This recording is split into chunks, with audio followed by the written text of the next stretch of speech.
You want to start running and you're overweight and you're not a runner. If you say, look, I'm going to try and run 30 minutes 3 times a week, you're not going to stick to it. The motivation's going to wear off. There's going to be no discipline to fall back on, so you'll drop off. But if you just say, I want to get out and run for 5 minutes, once you're out there, you're going to run more than 5 minutes, but you only committed to 5 minutes.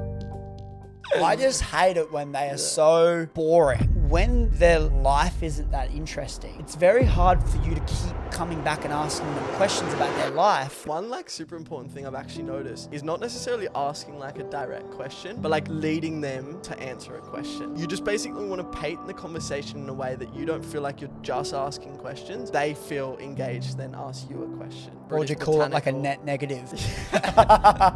So Chris and I have this term, and we what call do you mean, it... Chris and I? Are you taking some ownership of that thing now? Okay, it's Chris's IP. The reason you typically find out if they are a net negative, it's harsh. Imagine calling someone a net negative. You would never do that to their face, but the reality is that's a harsh thing. Imagine if you got called a net negative. Someone brought up a point. They were basically worried, and they had this limiting belief around if they become too successful, that they'll leave other friends behind. It's a snowball effect. Just on TikTok alone, over 30 million views. Now I go, okay, I can't stop. I want to keep going every single day until people say, look, I've had enough. Hey, mate. Hey, mates. How you going? So good. It's been a good weekend. It's been busy awesome weekend. Welcome to episode 2 of the Modern Blueprint podcast. Yeah, and today we're going to be talking about all things social life, and then also balancing that, with your career as well. Super exciting topic. I think it's so prevalent for so many people as you're trying to create something out of your life, but then at the same time, keep meeting friends, keeping those friend group in your circle and making sure you're having people to lean on when there's tough times. And so exciting topic to talk about, that's for sure. Yeah. Firstly, how was your weekend? What'd you do? Weekend was good. We've been together a lot of the weekend, but it's been super busy. It's so funny. We were talking about it just before off the podcast about saying no to things because of priorities. And I guess given the weekend, you feel like you kind of have that edge over people when you are working on the weekend because you know that everyone else isn't. And so, it's been a busy weekend. Been building out a lot of the offer that I'm launching for all my people. Stay tuned for that. It's probably already out by the time you're watching this. But been making some really powerful tools for people to be able to use to help them overcome heartbreak and different grief and challenges that they're going on in their life. And it's been super fulfilling and rewarding getting it one step closer to getting it out to everyone. But how's your weekend been? Yeah, it was good, bro. I mean, I did find it a little tough managing my time this weekend because I had a close friend's birthday. 21st as well. 21st as well. So you kind of feel, there's a responsibility to obviously show up. But I've been obviously so busy as well, just doing my own stuff with my own career and business. But I feel for instance, I still went and I showed up, but I didn't drink. I think I had 1 drink or something like that. And just waking up in the morning and feeling fresh and then going to the gym and thinking to yourself, I feel like it gives me so much power. I kind of realize no one else is going out on a Saturday and waking up at 6 in the morning and hitting gym and then doing the amount of hours of work that both you and I are doing each day, even on a weekend. Yeah. And I feel, it's a great feeling. It's a good feeling. I reckon we dive into something interesting, which we talk about chasing women and how that balance works when you're trying to grow your career. And then you've got that burner on the back of your mind about getting women and putting in the effort with them and stuff. Because I've even found that this week, making plans and having to cancel them, just prioritizing the career and our mission and getting stuff done, getting us one step closer to our goals and knowing that the work we have to do to get there isn't going to do itself. So we've had to make some sacrifices, but what are your thoughts in terms of chasing women and time and place and when is the right time? Yeah. Is there a time? Yeah. Well, the way I think of it is at the end of the day, I don't think you should just obviously seclude yourself or segregate yourself from women or the opposite sex, whether you're a guy or a girl or whatever you are. Because at the end of the day, you can have your cake and eat it. Obviously you still need to put in the work to do the things that you need to do day to day. But with that in mind too, I think you need to set like a barrier with yourself, and that's what I've done for me. Like, for instance, I won't go and meet up with a girl or go out on a date or anything like that, or even sometimes catch up with friends until I've done all the shit I need to do for that day. Because like I've realized times that I haven't gotten all of that stuff done before I went out, I never enjoy it. Like you have that thing on the back of your mind, exactly, thinking that you should have done this, should have done this. And so definitely ticking off all the things on the to-do list before doing those things is so important, just for you to be present and be able to enjoy that time when you're with them as well. Exactly. And they can tell when you're not present too. It's so big. When you can tick everything off on your boxes of things to do, then you're with them and you're fully with them and you're present and you're enjoying their company. They're going to see that, and they're going to it's going to leave a way better impression on them as well. That's for sure. How are you balancing it at the moment? It's good. I still get the urges and the desires, hence making plans and then canning on them. I think it's, just acknowledging the time of life I'm in, the phase of life that I'm in. Having recently going through a breakup, the urge actually isn't really there as much for meaningless things. And to be completely honest, like I don't really I'm not interested in having anything too meaningless. Yeah. And for me to have something meaningful, it means I need to put a fair bit of commitment into it. And that's something I don't really want to do, because I know the time commitment of a new relationship and how much time that takes. And so I'm in a bit of a position where I'm just accepting the fact that like I can't afford to be putting in a lot of effort, and I don't want anything too meaningless. So yeah, bit of a balance where I'm like just sacrificing, maybe not doing as much of that stuff, but then getting a better reward. I actually made a video about it. I wrote about it in the newsletter today, talking about discipline and how it's the greatest form of self-love. Like discipline is the ability to tell yourself, say no to those short-term pleasures in favor of something greater. And this is exactly what we're doing right now, right? It's like we are saying no to those short-term pleasures for something that's going to be way more fulfilling in the long run. Delayed gratification, you may say. And so that's exactly what we're doing by saying no to certain women or not putting ourselves out there as much, because we know what it's going to take. It's for something long term. Well, it's understanding value, because at the end of the day, like we know that in order for us to get the women that we feel like would be a good match for us, like we realize that there's still growing that we need to do personally, but also that like, yeah, if you're not at the standard that you're happy with, like you need to come first, like always. And if you feel like you're not at that standard yet, you need to do so much growth to get there. And if that means, not spending as much time with women, then that's kind of what you have to do in this phase of your life. That's something I really want to bring up, like different phases of your life and when you think it is a good idea. Because I know, like, I want kids eventually. I want to have a family. I want to be able to support a family and obviously have those really meaningful moments. But like, we also need to work out, because there's different phases for everything. So like, what's your opinion on, the different phases of your life, and when you should be hustling versus when you should be like just relaxing, or even if you should be doing either of the two? Like, I think a lot of people get asked this question and they give ages and time frames and stuff, and I think age is completely separate to phase of life, because people go through different things in different phases of their life. And so I think it's all dependent on what your goals are, how close you are to achieving those goals, and then setting barriers between that in terms of what you can do in those times. Because I could easily go out and say, oh, in your 20s, you should do this, and in your 30s, you should do this, and in your teens, you should do this. But the reality is not the case. It's like I moved out of home at 17, and got into business and raised capital and raised a lot of money and matured at such a young age. People might not do that till 25, 30, 40, but we might be at a certain similar phase of life. So the age is definitely not a contributing factor in my opinion. That goes with everything. But I think, maturity levels, how far are you down the line of getting to where you want to be? How's your money looking? How's your health? How's your emotional intelligence? all of these factors play a massive role in when is the right time to get into a relationship, because if you're not in tune with yourself, you're not emotionally intelligent, you're not conscious of your own thoughts and what's going on, I don't think it's the right time. But then at the same time, getting into relationships at that time will maybe force you to level up in your emotional intelligence, being more self-aware. So it's one of those, you got to find that balance. I think the biggest thing I would say is do not go looking for it.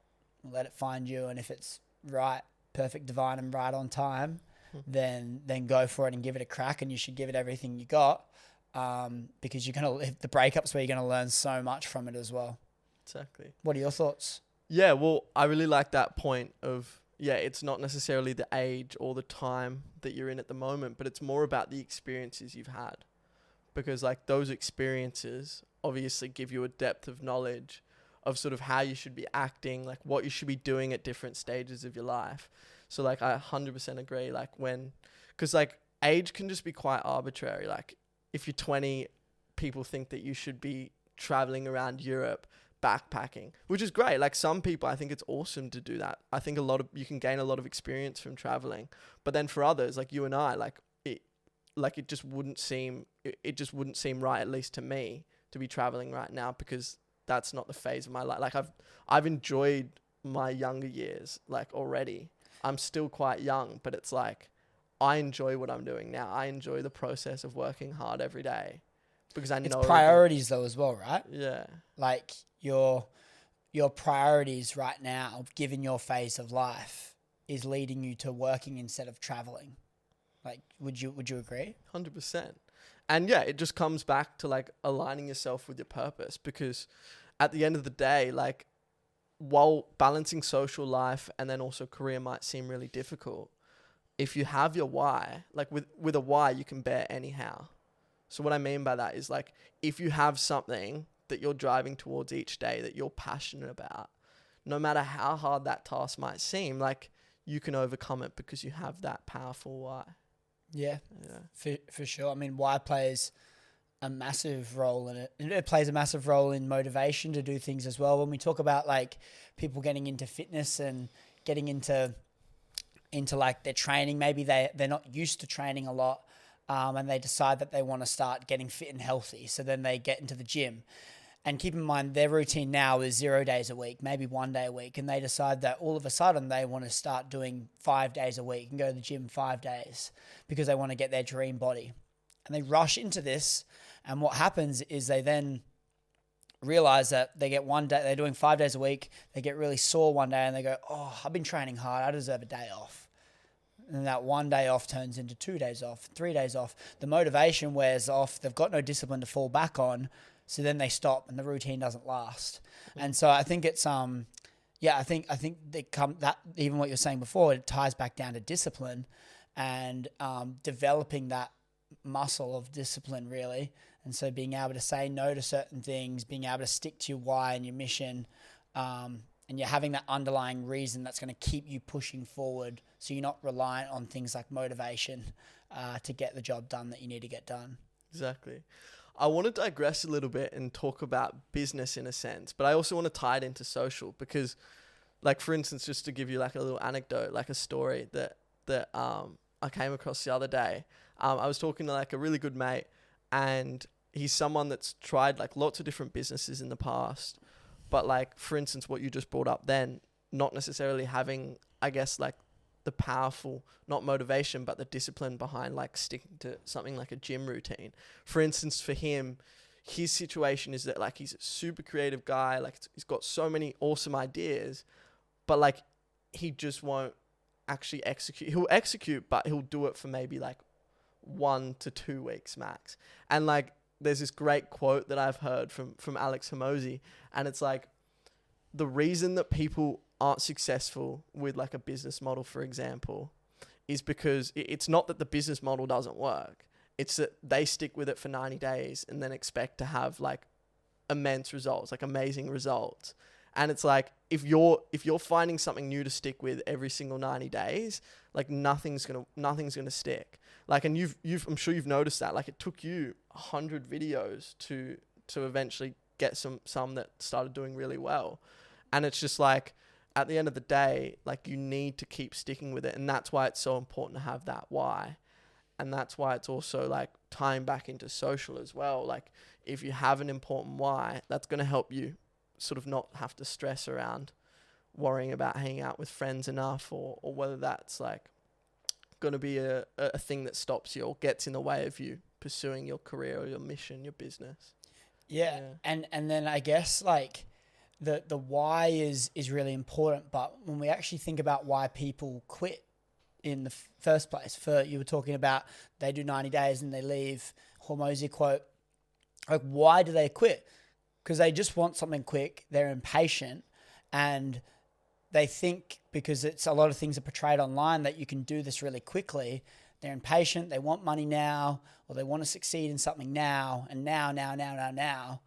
And because the primary motivator is the money, not anything else, they get to it and they go, fuck, we're not getting any results. I'm putting in this work. This is exhausting. This isn't working. This is a scam. So then they get out of it and then they leave. And so it's like they don't stick to something. So it just cuts out.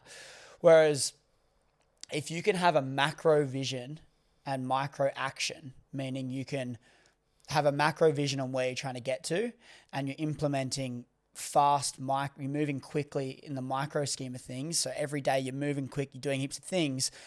And Gary Vee was speaking about it. We went and watched Gary Vee a couple of days ago, and he was talking about how he doesn't care if something doesn't work because he has such a macro vision. He has such a big picture. So it doesn't hurt him when something fails. But what he does do is he says, oh yeah, I'm allowing 5 years, 10 years for this to happen.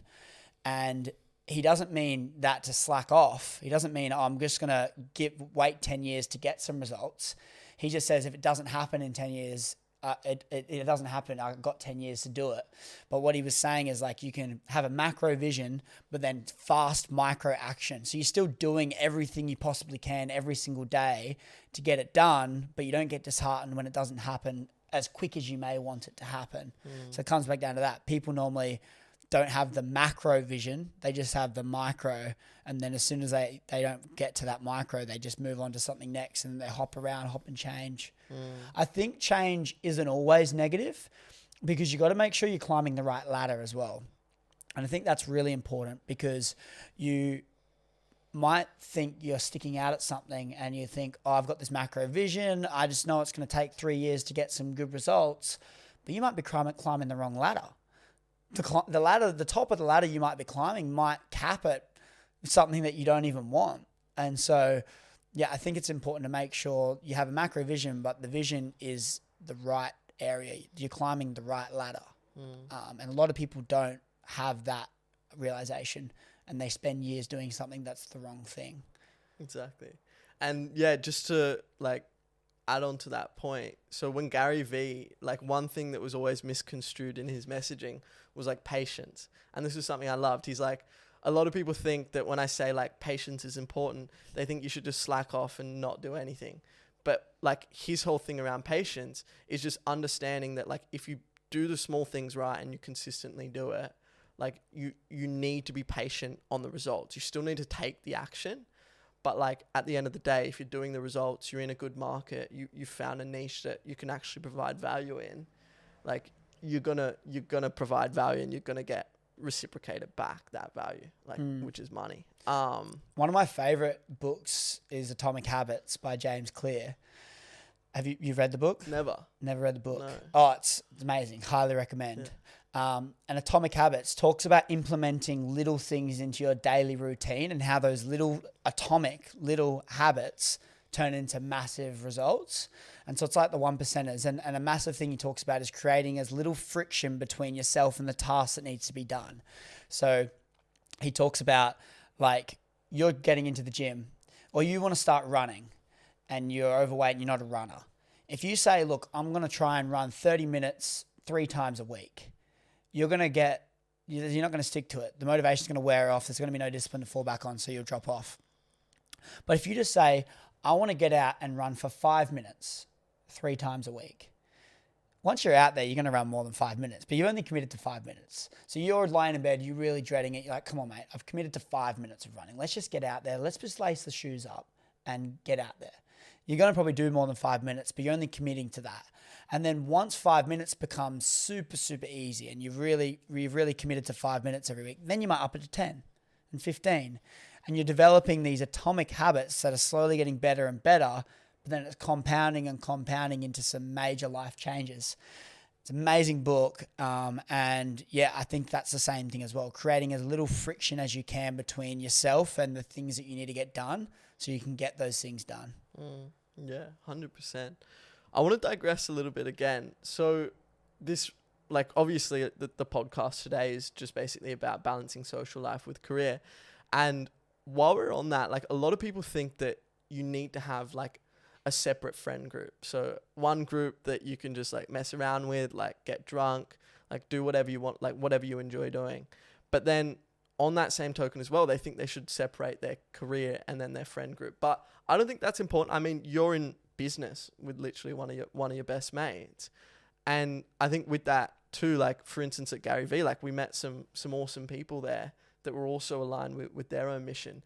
And I think like being around people like that, it doesn't necessarily feel like you're having to, I guess, make as much of an effort to actually balance the two. Because like at the end of the day, if you're aligned with people that, yeah, are pursuing their own mission and it's similar to what you do as well, like it makes it so easy to talk to them. Like the conversation flows. You're in a state where you just, yeah, like constantly feel like you can provide value for them. And like, yeah, I think definitely having different friend groups can be important, but also like trying to find like a tight group of friends that are also like that have some sort of mission that they're trying to strive for. It doesn't have to be the same industry, but having something that they're actually passionate about too, I feel like that makes it so much easier to balance like your social life and then career on top of that too. What do you think? You can see the passion in other people and it inspires you. And this comes back to relationships as well. Like when you're in a romantic relationship, you need to see their passion. You don't have to agree with their passion. You just need to see that they're passionate at something. And it's the same when you're with friends, because if they're not passionate about anything, they're not very inspired. You're not really inspired by them.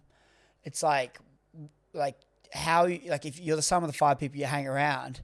And yes, on the weekend we were hanging out after Gary Vee, we were hanging out with some really inspired and motivated and driven people that we were so aligned with. We just really loved spending time with them because the energy was there. We're bouncing off each other.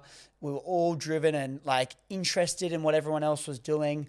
And when you're lacking that, like, and your friends aren't that, you have to do other things to substitute. You have to drink or do drugs or whatever that may look like to have a good time.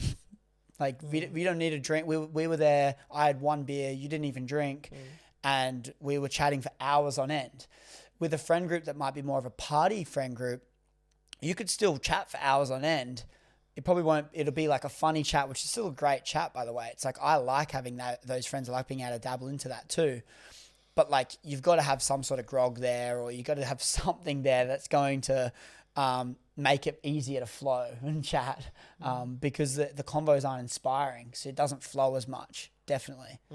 That's a super interesting concept. Like I love thinking about that, whether like having a conversation with someone, like while you guys are both like drunk, I feel like in the moment you feel like there's an amazing connection, but I don't think there's actually the depth that you think there is in that conversation until you've got like that, what's the word? Like, I guess different understanding of like reality, which is like when you're drunk, I feel like, yeah, your connection isn't going to be as strong. You might think it is, but I feel as though like if there's a close friend to me, or a friend, sorry, that, yeah, like I can only communicate and have like a nice, like deep and meaningful chat with while they're drunk, I don't feel the same connection as someone. But then the recollection of that chat as well is nowhere near as clear as it would be if it was sober.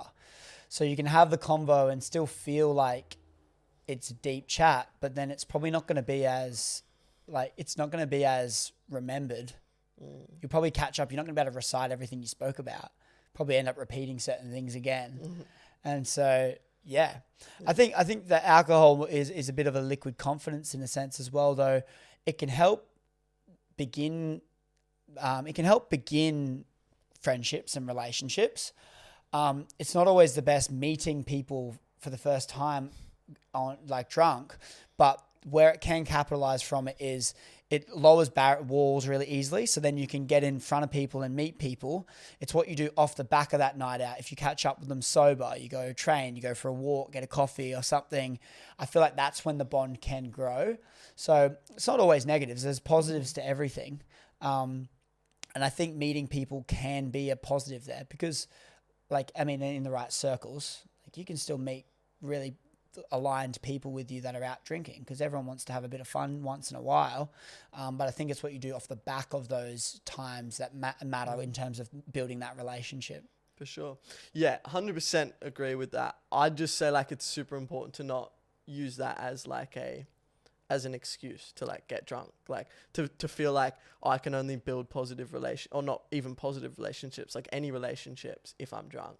Definitely not the case. But no, I do definitely agree because it does, it's liquid confidence. Like it does lower people's like barrier of literally the approach. But at the end of the day, like you need to learn that. Like you need to be able to do that without being intoxicated. Like it's such an important You need skill. to learn that skill, definitely. Yeah. And also certain people tolerate alcohol differently as well.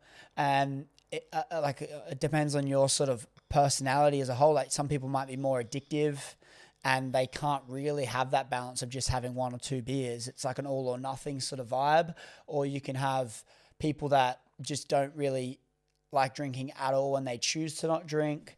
There's a lot of different factors because like if you can just dabble in it and have a social beer or something like that, then that's fine. You don't really have a negative relationship with alcohol. But for some people, like the relationship with alcohol is bad and maybe that's not a valuable thing. Whereas you can build relationships over a beer or two with someone at the pub, and I don't see too many negatives in that. But yeah, it's more when it accelerates and turns into a few too many beers, and then that's the only time you remember them. As soon as you have a friend where you only remember them when you're drinking, that's like not the best because it's typically not a good relationship. Because then when you have things like in lockdown, for example, during that crazy time in 2021, I was meeting people out a lot and partying, and I didn't really hang out with many people sober because I was just working when I was sober. And then we went into lockdown, and I had no one to hang out with. I never built any good relationships with people when I just moved to Sydney that weren't partying. So I didn't really have anyone, and then we couldn't go out, and so I was like I got a bit lonely. I went through a bit of a lonely period then. So yeah, I think it's definitely way more important to build relationships sober. Yeah, 100%. I want to talk about, because I know you and I had a separate conversation about this, but it was a funny one that I brought up, and then you agreed to it. But like, when you're talking, here we go. When you're talking to like a girl, for instance, and you feel like she's not necessarily, it's not that she's not trying to give anything like of value to the conversation, but it's like when you feel like she doesn't like necessarily have something that you could even ask about. Like, what do you think people should do in that situation? What do you do? I hate that situation, man. I just hate it when they are so boring, and not boring in the sense, but like a conversation goes two ways. And we were talking, you're talking in the context of like when one person's maybe doing the majority of the talking. Is that what you were saying about the other day? Like when their life isn't that interesting, it's very hard for the convo for you to keep coming back and asking them questions about their life, because like you end up talking about plants or like what do you do on the weekend or like something a bit more surface level. And so I feel like it's when you've got more going for you, and it's not like in an ego way or anything like that. It's just when the reality is if you've got more things interesting happening in your life, it's very hard to make the convo about them. Something I really want to work on, if I'm completely honest as well.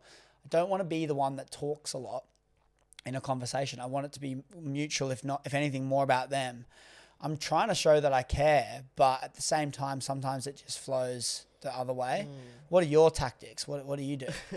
I mean, just like asking questions.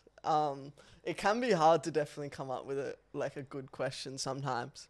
But like one of the most like one like super important thing I've actually noticed is not necessarily asking like a direct question, but like leading them to answer a question. So it's like, it's hard to give an example, but like you just basically want to paint the conversation in a way that you don't feel like you're just asking questions. You want to make it seem like you're like not setting it up for a question, but like that they feel engaged, then ask you a question. It's hard to explain. I probably haven't done a perfect job of that. The worst thing is when they don't ask questions, and it's like you speak. There's a couple of things.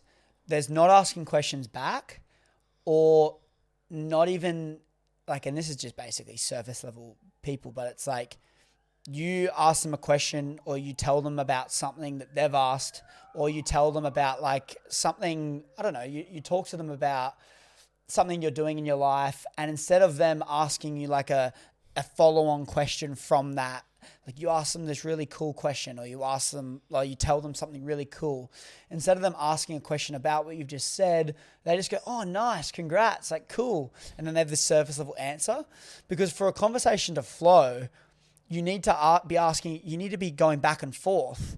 And so if I say something really powerful and then they just go, oh, sick or cool, it's almost like they haven't listened to what I'm saying, or they're not intelligent enough to be able to respond in a way. So they just go, oh yeah, nice.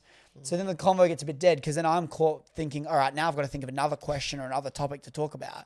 And then you end the conversation, you're just exhausted, because it's all just been, you've had to control the whole thing. I think those are like the worst things. 100%. And I know you and I get along really well. And I think that the reason why is because we ask, like, our personalities, or it's not even maybe our personalities. I mean, we've probably built the skill. Curiosity as well. Curiosity, yeah. Like, because we're such curious people, and because we ask, like, in-depth questions to each other all the time. And that's why we thought it was such a great idea to have a pod as well. But, like, I feel like you and I can associate so much better, and it just feels like such an easier, like, relationship to have, like, someone else that can also ask, like, in-depth questions. Like, yeah, even just like with like finding a significant other, because I know this is something that you've said that has like attracted you in the past to like different partners you've been with, but like I feel like having someone that's like, yeah, just also curious is so important. It's a necessity. Yeah. It's not even just like a nice to have. It's a necessity. It's so funny when I like speak to some of my other mates maybe I haven't spoken to for a while, or I meet someone new and I'm just gravitating towards them. I said to you, we're not naming any names, but I said to you like the other day, like there was like a handful of people in my life who I think about straight away, and I'm like, they're the best people in my life. And the reason for it was because of how much they flow, how much we're alike, how engaging the conversations can be, how in depth we go and the topics we talk about. And even if the topic is surface level, we can make it deep. And there's only like a handful of people, I've told you the other day. And it's like, it's pretty crazy how you gravitate towards those people so much more than everyone else, because there's substance. Like they're not surface level, they're engaging, and it's so important. But yeah, and I think honestly that ties back into when we talk about balancing your social life with your career. When you are talking to someone that is surface level and you're trying to balance your career, you know that you're going out of your way to meet with these people because you're trying to work on your mission and your purpose. Like when you're having these dead conversations, that's when it can be like you feel like you're wasting your time. Because when you're balancing these two, the career and the social life, you can feel like unless that interaction's great and you're loving spending that time with that person, whether it's romantic, platonic, whatever it is, you feel like it's good use of time. But I think when you're struggling with the balance and you feel like you're wasting time and you should be working your career is when it's surface level. It's not got a lot of substance. Because then you go, oh, fuck, like I'm actually exhausted. I don't even really rate this. I don't want to do this. It's got all that. I just have to drink because I can't have this convo. I feel it feels forced. And then you feel like you should just be working on yourself. And then that's when you go back and cancel things and don't go hang out with them and stuff like that. What are your thoughts on that? Yeah, that's super interesting. And I think you and I are experiencing that more than we probably ever have. Because like both, like, yeah, we're progressing at such like a fast rate that like obviously people can see that not only passion that we have, but also the drive and sort of tenacity towards the work that we do. And like people are more attracted to that. So what that means that we have to do is like obviously have better boundaries, because it's like, I know there's people that have like reached out to me, for instance, that, yeah, I don't necessarily gain that much value having a relationship with them, like having whatever. Or would you call it like a net negative? So Chris and I have this term, and we What call do you mean, it. Chris and I? Are you taking some ownership of that thing now? Okay, it's Chris's IP, all right, intellectual property. Nah, joking. We can both have it, but net negative. Talk about it, mate. Yeah, I guess a net negative, in your words, is just basically having a relationship with someone that doesn't provide any value and only brings negatives to your life. Well, it can bring some value, but the negatives far outweigh the positives. That's why it's a net, not a gross negative, like a net negative. Yeah. And so, like net positive, net negative, like there's people you can identify them, and like it's like sometimes, and the reason you typically find out if they are a net negative, and it's harsh. It's harsh. Imagine calling someone a net negative. You would never do that to their face, but the reality is like that's a harsh thing. Imagine if you got called a net negative. I probably, I wouldn't. No. It wouldn't feel nice in the stomach. It'd feel like you just got like punched. Yeah. But the reality is like, so you can feel it. Don't tell it to their face. Like that's horrible. But like reality is, it's like there's net negatives in probably most of our lives, and you've got to maybe not like fully eliminate them, just disassociate yourself with them a little bit, because like it's very consuming. Maybe I get worked up about it more than normal people, but that's just because I'm harsh with the people I have in my life. I'm strict with it because I know the impact that these people have, and I've seen my progression decrease when I'm hanging out with these people more. And so you've got to be harsh with it, I think. And so, when there's net negatives, which is literally the negatives that they do in your life, bring you into your life, is far more than the positives. You kind of just got to bite the bullet and move on from them, to at least to decrease the capacity you're spending with them. Exactly. Like, I think a lot of net negative individuals can come from... What a word. What a word. Can come from just like having like a bias towards your old friends, or maybe a net negative can even be a family member as well. It's unconditional love typically formed with someone, so you feel obliged to spend time with them, but they're bringing more negative than positive. Yeah. So you still want to keep them in their life because they've played a massive role in your life because they've been with you for a long time. Typically, they could be net negatives early days, but that means they're easy to fuck off, really. If they're early days, you haven't spent much time, you can just get rid of them. It's fine. But if they're played a long part in their life and maybe they don't think you're a net negative, that's when it becomes like they're still reaching out, they still want to hang out, and you don't really want to, so it's harder to say no. So I'm not saying eliminate them, just maybe like sift them out a little bit. Yeah.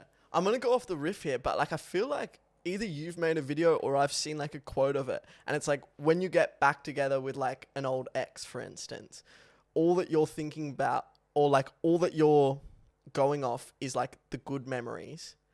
I don't know if I've worded that perfectly, but you're just basically that whole like relationship that you've just gotten back together with them, you're just considering like the old memories, like the good happy times. But there's also just like, you need to remember the negatives and like obviously the downside of being with someone that's either a net negative or like has put you through a hard time. Because it's like, if you're getting back together with that person, or you're keeping a friend that's a negative influence in your life, like don't just think about the old memories that were great with them.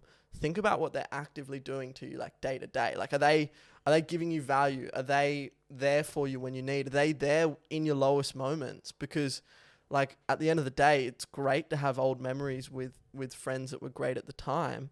But like, if you still don't feel that connection, if you don't have some sort of value from that relationship.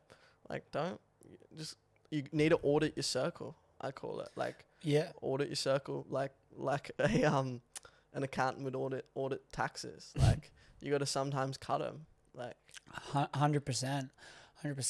I think this ties really well into, I was chatting to my friend Walter about why friend groups change and why they change so much. And it all starts within school. And the crazy part is when you're in school, you might be in a classroom of say 30.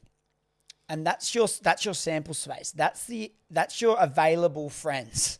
That's all you can meet.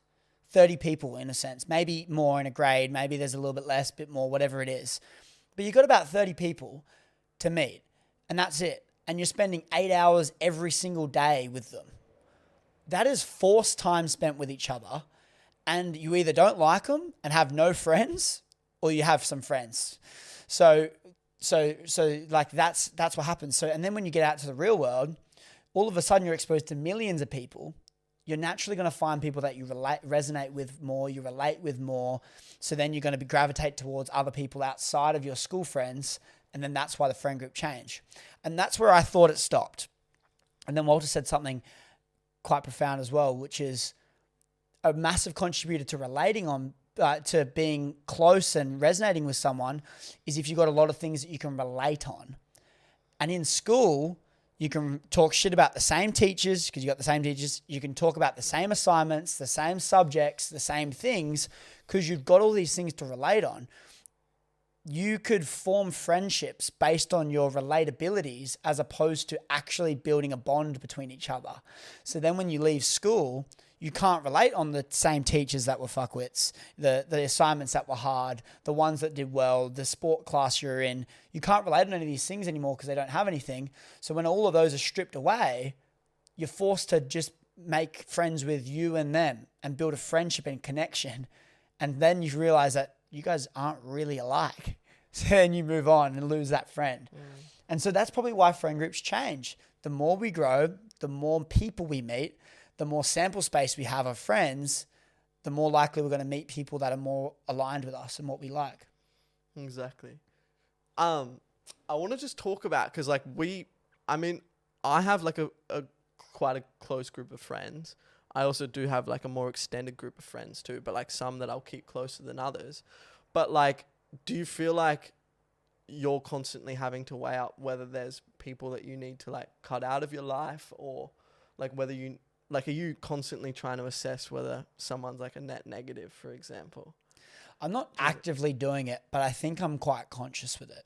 And I think it's just because I value my time so much at the moment and so much I'm trying to create. I just don't see the value in certain social settings if it's not going to benefit me. Like, I think it's really, I prioritize my relationships and my friends and my people around me. They're the top priority. I think it's a massive contributor to happiness, but only if I'm going to get enjoyment out of it to the point where I feel at peace and relax when I'm with them. Because if I'm feeling like I can be doing better things, like, for example, the 5 people that I've told you, we're not naming any names, you're in it, Sam's in it, a couple of people, right? These are people that I get a lot of value hanging out with because the convos flow, we get along really well. Like, time flies when we're together just because of how easy it is and how in depth we go. I value hanging out with them and I want to keep them in my life. I value those friends and relationships. So I'm going to do whatever I can to keep them. And if that means sacrificing some work, I'll do that with a heartbeat and easily. But yeah, I mean, I'm assessing the negatives for sure when it comes to the people I'm hanging out with, just because I have such a vision and goal that I'm trying to get to sooner rather than later, for sure. What about you? 100%.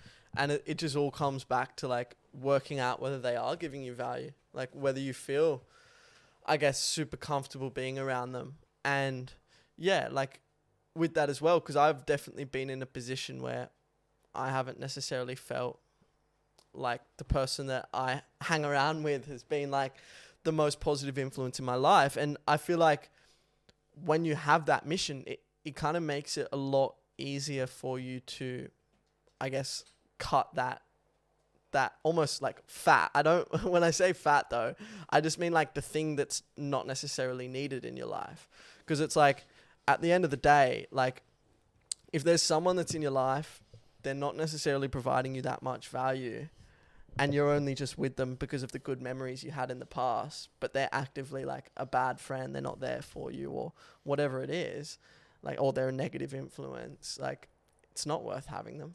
And yeah, I think 100% you become more conscious of it once you have that mission, because like once you have a mission, you obviously don't have as much time to just waste. And yeah, it comes a lot easier to kind I of... think a lot of the time as well, like they're not going anywhere. This is the thing. Like if you have to sacrifice not hanging out with them as much in the short term so you can work on growing something amazing, when you grow that thing that's amazing, do you think they're just going to not hang out with you anymore? Like you've leveled up yourself, which in a sense has made you more attractive to people. Not just as like romantic and like physical attraction, like attraction to want to be in your life. These friends that you might have not let go, but just taken one step back with for a little bit, a lot of the time they're not just going to go running away. Like you can get your stuff done and you're going to be more attractive to them. Like they're going to want to be in your life because you're going to motivate them. Like when you're around them, because you've got to this level, they're going to see what's possible. You might inspire them to better their lives as well. And yeah, I think sometimes you've just got to weigh it up and you've just got to like decide on what phase, go back to phases of your life. Like what phase of your life you're in. What do you want to do in that phase of life? Is it travel, party, learn new things? Because if it is, that's brilliant. That's great. I respect everyone doing that because like, I love that. I wish in my mind that my mind would let me do that because I can't. Like I can't do that. So I wish I had aspects of that. I respect that. So if that's your phase of life, then cool, go do that. And then you might have a quarter life crisis in 10 years time or 8 years time or whatever, that you might be like, fuck, maybe I should have done this. Or you might get to that time and be like, oh, I'm so grateful I did all this. Now it's time to do this. And you're in a different phase of life. But yeah, I think like you got to be serious about your life, but on a macro scale, but you shouldn't get too caught up in all the details. 100%. I think it's just so great. Like forming relationships like Chris and I have, like you can gain so much value from having the same perspective. And it comes back to like relatability. If you can relate with someone, that's when you form a good relationship. And it's like just hearing Chris even say the fact that like he wishes that like if he could, like he wishes that he could switch off. But like I couldn't resonate with something more because it's like I feel the exact same way. There was also this really interesting thing. It was actually at the Q&A for Gary Vee, and someone brought up a point of like they were basically worried and they had this limiting belief around if they become too successful that they'll leave other friends behind. And it's so interesting because it's such a foreign concept to me. And I know I even asked you that while we were there. I was like, do you feel like that? Because I've honestly never been worried about like me progressing so much to then lose friends. And I guess that just comes back to like, maybe it's something that's been instilled into people, but it's like, you need to remember, if you have that in your head, you need to create a framework of like, if you're progressing, if you're getting to a point where you're becoming a better version of yourself, you're not only going to be able to support those others, like your friends, your family, your parents, but you're also going to be in a position where you can influence those people. Like the amount of like influence is such a positive thing to people. If you're literally in a position where you're doing like amazing things with your life, and that means that you're spending, I guess, a fraction less with the friends that are really close to you and that mean a lot. The fact that you're not spending as much time with them, but you're also progressing at such an amazing speed, or you're just at a point where you're helping so many others, that's going to be such greater value than you just spending a couple extra hours with them a week. Because it's like, you're not only going to make their life better off by influencing them in a super positive way, but you're also just going to be happier yourself. And it's like, that's then going to reflect onto them. And then it's a crazy feeling. And I noticed this when I started getting a lot of growth on the socials.